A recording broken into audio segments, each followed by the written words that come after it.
নমস্কার বন্ধুরা, আমার চ্যানেলে আপনাদের সকলকে স্বাগত জানাই। আজ আমি তৈরি করেছি ভেজ ম্যাগি। এটি বানানোর জন্য আমি এখানে 2 প্যাকেট ম্যাগি নিয়ে নিয়েছি, সাথে কিছু সবজি কেটে নিয়েছি, পেঁয়াজ, গাজর, ক্যাপসিকাম এবং টমেটো। আপনারা চাইলে এখানে অন্য যে কোনো সবজিও ব্যবহার করতে পারবেন। এবারে কড়াইতে দিয়ে দেব সাদা তেল 4 চামচ। আপনারা চাইলে তেলের সাথে বাটারও ব্যবহার করতে পারবেন। তেলের মধ্যে দিয়ে দেব 2টো চেরা কাঁচা লঙ্কা, সাথে দিয়ে দেব পেঁয়াজ কুচি। আমি এখানে 2টো মিডিয়াম সাইজের পেঁয়াজ একদম মিহি করে কুচি করে নিয়েছি। 2 মিনিট মতো নাড়াচাড়া করে নেওয়ার পরে দিয়ে দেব ক্যাপসিকামের টুকরো। একটা মিডিয়াম সাইজের ক্যাপসিকাম ছোট ছোট টুকরো করে কেটে নিয়েছি। গাজরটাও একদম কুচি করে কেটে নিয়েছি।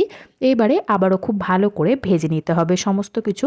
প্রায় 3 থেকে 4 মিনিট মতো আমি এগুলো ভেজে নিয়েছি। দিয়ে দেবো এর মধ্যে টমেটোর টুকরো। টমেটোর বীজগুলো কিন্তু ফেলে দিতে হবে। সাথে দিয়ে দেব পরিমাণ মতো লবণ।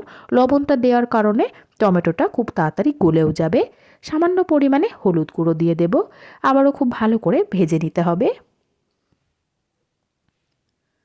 সমস্ত সবজি ভেজে নেওয়া হয়ে গেছে। এইবারে এর মধ্যে দিয়ে দেব ম্যাগি মশলা।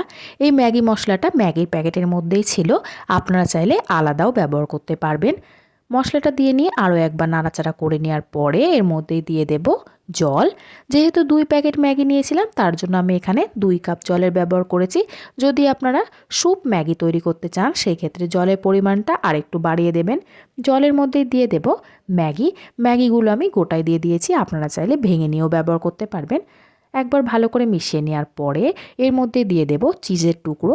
যদি আপনারা চিজ না দিতে চান, সেই ক্ষেত্রে নাও ব্যবহার করতে পারবেন।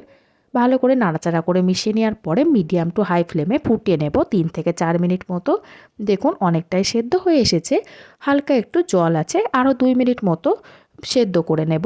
দেখুন জলটা একদম শুকিয়ে গেছে, ম্যাগিটাও তৈরি হয়ে গেছে।